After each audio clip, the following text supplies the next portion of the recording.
देखिए आज आपका चैप्टर स्टार्ट हो रहा है 5th AP यानी अरिथमेटिक प्रोग्रेशन।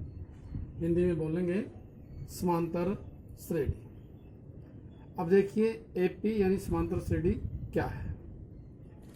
देखिए कुछ संख्याओं की एक सीरीज होती है श्रेणी, जिसको लिखेंगे जैसे 2, 3, 5, 8, 9, 10 समथिंग। ठीक है, एक तो ये है, एक ये है 2, 3, 4, 5, 6 सो ऑन। एक ये है 2, 4, 6, 8, 10।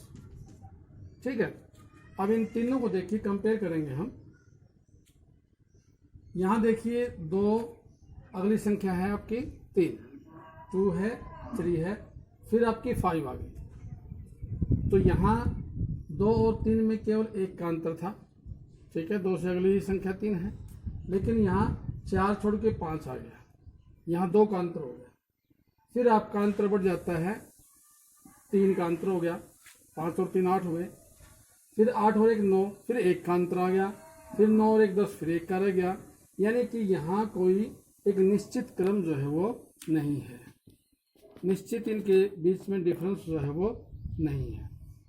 यहाँ देखेंगे 2, 3, 4, 5, 6 एंड सो ऑन, आगे की संख्या यानी इसी प्रकार से चलेंगी।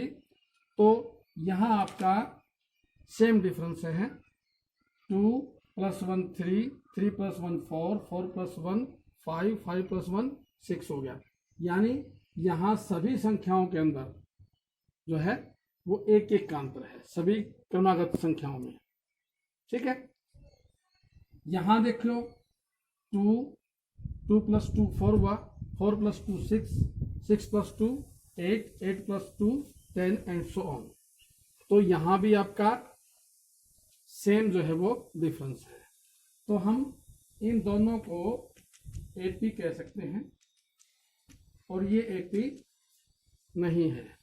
ठीक है, तो AP के बारे में क्या समझे कि संख्याओं की एक ऐसी श्रेणी, ऐसी कोई सीरीज जिसमें आपके कॉन्सिक्यूटिव टर्म्स जो हैं, क्रमागत जो संख्याएं हैं, उनमें अंतर समान रहेगा। हम यहाँ 2 और 3 का अंतर देखेंगे, 2 और 4 का नहीं देखेंगे। जैसे यहाँ 2 और 2 4 है, लेकिन 2 और 6 का अंतर नहीं देखेंगे, 4 और 6 का देखेंगे। 2 और 4 क्रमागत हैं यानी कॉन्सिक्यूटिव टर्म्स हैं, 4 और 6 क्रमागत हैं, 6 और 8 क्रमागत हैं, 8 और 10 क्रमागत हैं। ठीक है, तो ये जो नंबर्स हैं इनके बीच में, इनमें भी 2 का, इनमें भी 2 का, इनमें भी, सब में 2-2 का अंतर है। तो ऐसी जो श्रेणी है, ऐसी सीरीज जो है, उनको हम AP कह सकते हैं, जो समान रूप से बढ़ती है। एक किस्म से CD जिसको हम बोलते हैं, CD के जैसे डंडे समान समान दूरी पर डंडे लगे हुए होते हैं, जिस प्रकार से ये ऐसे समान दूरी पर डंडे लगे हुए होते हैं। तो इस प्रकार से कि ये CD के टाइप में ही ये संख्याएं समान समान दूरी पर, यानी उतना ही अंतर हर अगली संख्या में पिछली से हो जाता है। तो ये आपकी AP कराती है। ठीक है, AP में देखिए अब जो पहली संख्या है उसको हम A से डिनोट करते हैं। ठीक है, पहली संख्या जो है वो A से, और जो 2 संख्याओं के बीच का अंतर है, सब में अंतर समान है, उस समान अंतर को हम D से डिनोट करते हैं। जैसे D यहाँ पर 2 है, 2 और 2 4, 4 2 6, 6 2 8, 8 2 10, यानी कि D समान है। इसको हम कॉमन डिफरेंस कहते हैं, CD भी लिख लेते हैं, लेकिन आप यूजुअली इसको D से डिनोट करेंगे। D = 2 है इसके अंदर, सार्व अंतर, कॉमन डिफरेंस। ठीक है, प्रत्येक जो संख्या है वो इसकी टर्म्स कहलाएंगी। ठीक है, हिंदी में पद बोलते हैं, टर्म्स यानी पद। ये प्रथम पद है जिसको हम A लिखेंगे, तो A की वैल्यू भी कितनी होगी आपकी 2, यानी 2 होगी। A = 2, ये क्या है आपका फर्स्ट टर्म, ये फर्स्ट टर्म है, ठीक है, प्रथम पद, पहला पद, ठीक है। कॉमन डिफरेंस यानी सार्वअंतर 2 है, समझ गए। अब जो है इसके जो पद हैं उनको हम n मान लेते हैं कि कुल पद इसके अंदर जो है, जो मान लीजिए कितने हैं, वो n है। अब यहाँ इनफाइनाइट है ये, तो n की वैल्यू हमें पता नहीं है, ठीक है, लेकिन इसके कुल जितने भी पद होंगे वो n होंगे। मान लीजिए यहीं तक अगर इसको छोड़ देते तो n जो है वो 1 2 3 4 5 यानी n इक्वल टू 5 हो जाता है, ठीक है, n 5 हो गया। अब जो लास्ट टर्म जो है उसको हम an बोलेंगे, an यानी nth टर्म, या लास्ट टर्म भी होगी nth टर्म, an लिखेंगे।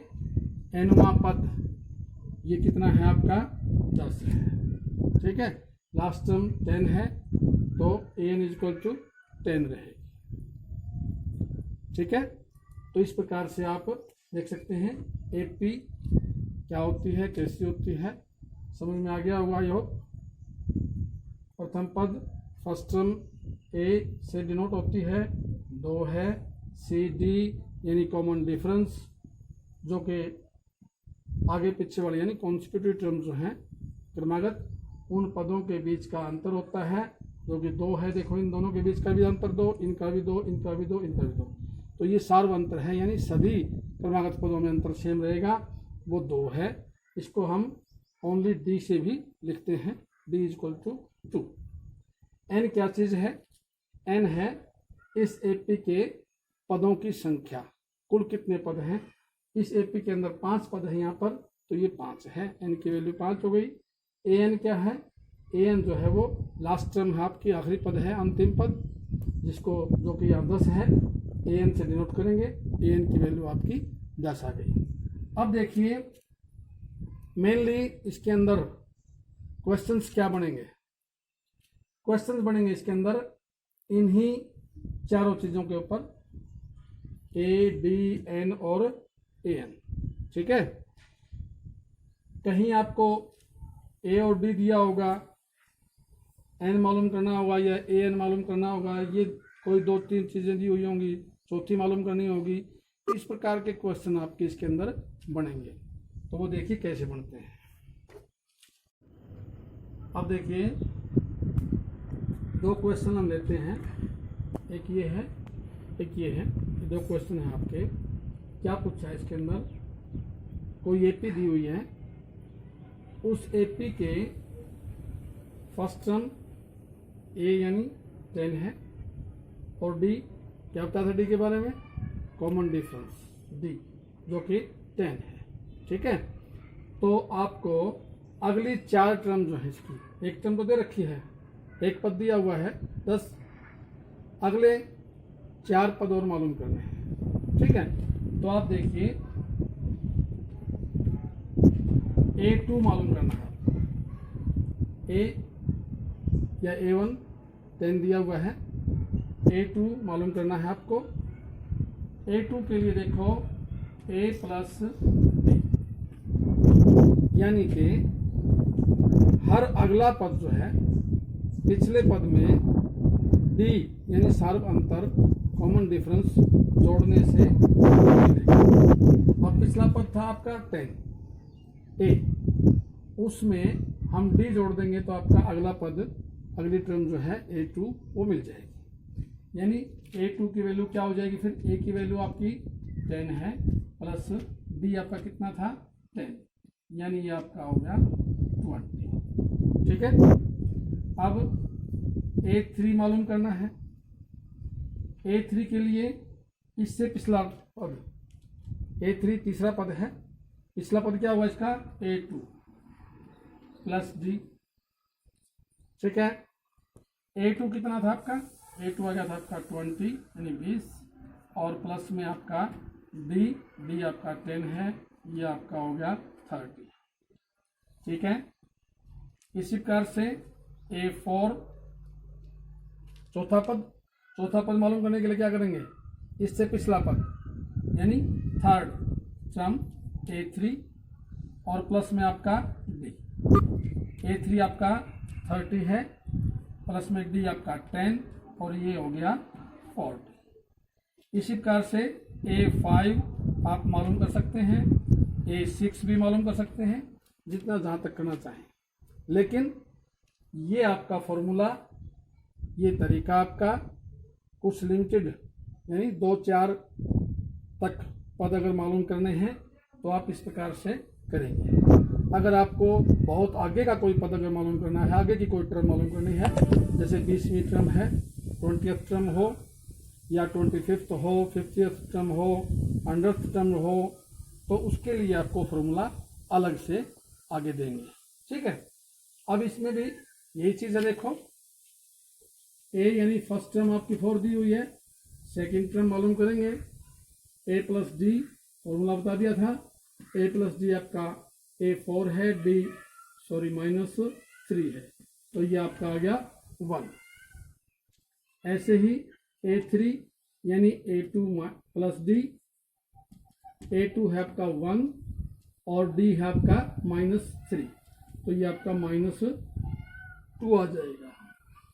A4 आपका A3 प्लस डी, समझ में आ गया होगा आप तो जल्दी करवा रहा हूँ। देखो A3 इक्वल टू आपका -2 है और प्लस डी कितना है -3, तो ये आ गया -5। और A5 आप मालूम कर सकते हो, A4 प्लस डी, A4 आपका -5 है, D -3 है, तो ये हो जाएगा -8। और इसी प्रकार से आप बाकी टर्म भी मालूम कर सकते हैं।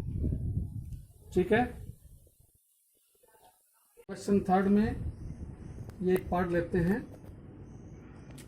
AP दी हुई है 3, 1, -1, -3 एंड सो ऑन।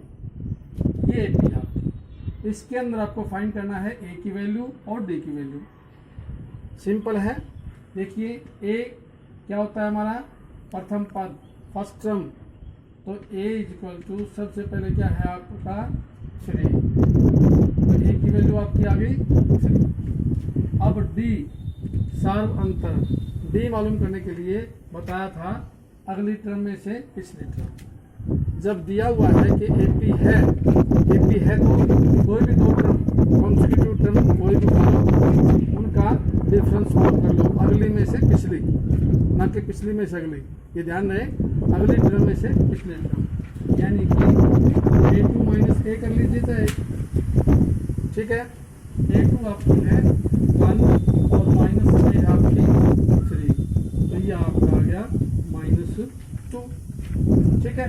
तो थर्ड क्वेश्चन के अंदर सिंपल है, दो चीज़ें बतानी है आपको माइनस करना आता है, अगली टर्म में से पिछली टर्म, चाहे इसमें से ये, चाहे थर्ड में से सेकंड टर्म सब्ट्रैक्ट कर लेना, चाहे फोर्थ में से थर्ड टर्म सब्ट्रैक्ट कर लेना।